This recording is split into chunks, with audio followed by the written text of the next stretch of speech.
उधर भीषण जंग के बीच जेलेंस्की ने पूर्वी यूक्रेन के ज्यादातर हिस्सों पर जीत का दावा कर दिया। इस बीच वो डोनेस्क पहुंचे और वहां युद्ध में रूस के खिलाफ तैनात सैनिकों से मुलाकात की, जिसका एक वीडियो भी जारी किया गया।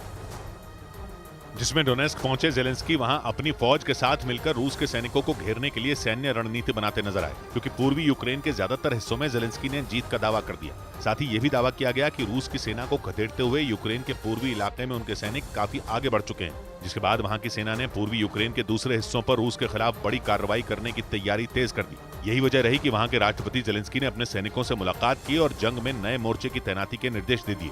इस बीच यूरोप के देश बेल्जियम ने यूक्रेन को देने के लिए जर्मनी से सी स्पैरो मिसाइलें खरीद डाली। बेल्जियम के मीडिया के मुताबिक जितनी मिसाइलें खरीदी गई उनमें आधे से ज्यादा यूक्रेन को दी जाएंगी, ताकि जेलेंस्की की सेना रूस के आगे कमजोर न पड़े।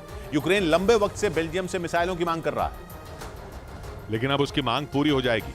बेल्जियम के मीडिया के मुताबिक यूक्रेन को जल्द कई सी स्पैरो मिसाइलें भेज दी जाएंगी। सी स्पैरो मिसाइलें समंदर में दुश्मन पर कहर बनकर टूटने की ताकत रखती हैं।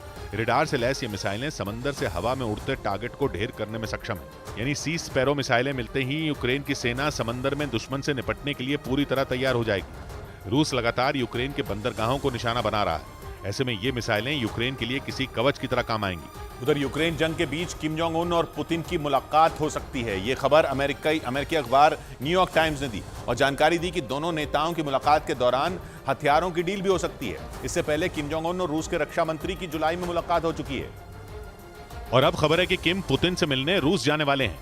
यही नहीं, अमेरिकी अखबार न्यूयॉर्क टाइम्स ने यह भी जानकारी दी कि दोनों देशों के बीच हथियारों की डील होने वाली है, क्योंकि कुछ दिन पहले अमेरिका के रक्षा मंत्रालय ने दावा किया था कि पुतिन के हथियारों का खजाना करीब करीब खाली हो चुका है। न्यूयॉर्क टाइम्स ने तो अपनी रिपोर्ट में किम और पुतिन की मुलाकात वाली जगह भी बता दी और लिखा कि उत्तर कोरिया के शासक किम जोंग उन ट्रेन में बैठकर प्योंगयांग से रूस के उत्तरी हिस्से में बसे व्लादिवोस्तोक शहर जा सकते हैं, जहां उनकी और पुतिन की मुलाकात हो सकती है। किम 2019 में भी ट्रेन में बैठकर व्लादिवोस्तोक गए थे।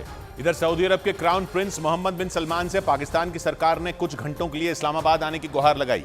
मतलब G20 सम्मेलन में हिस्सा लेने के लिए भारत आ रहे सऊदी अरब के क्राउन प्रिंस को मनाने के लिए पाकिस्तान ने अपनी पूरी ताकत लगा दी, क्योंकि एक रोज पहले मोहम्मद बिन सलमान ने बिना कारण बताए इस्लामाबाद जाने से इनकार कर दिया, जिससे पाकिस्तान की केयरटेकर सरकार टेंशन में आ गई। पाकिस्तान के मीडिया के मुताबिक मोहम्मद बिन सलमान के इनकार करने के बाद पाकिस्तानी सेना और वहां की सरकार उन्हें मनाने में जुट गई। पाकिस्तान सरकार ने मोहम्मद बिन सलमान से गुहार लगाई कि वो G20 सम्मेलन में हिस्सा लेने के लिए भारत जाने के दौरान कुछ ही घंटों के लिए इस्लामाबाद में रुक जाएं, ताकि पाकिस्तान की जनता के सामने उन्हें मुंह छिपाना न पड़े। पाकिस्तान और सऊदी अरब न सिर्फ मुस्लिम देश हैं बल्कि दोनों पक्के दोस्त भी हैं, लेकिन 2019 के बाद से पाकिस्तान को सऊदी अरब के क्राउन प्रिंस की मेजबानी का मौका नहीं मिला। इस बीच पाकिस्तान के कार्यवाहक प्रधानमंत्री अनवर उल हक काकर के निवेश वाले बयान पर सऊदी अरब की सरकार ने चुप्पी साध ली।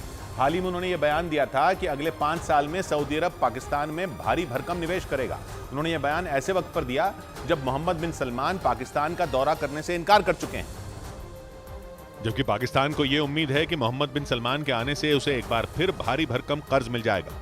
न्यूज एजेंसी रॉयटर्स के मुताबिक इसीलिए पाकिस्तान की सरकार ने सऊदी अरब के निवेश से जुड़ा बड़ा बयान दे दिया।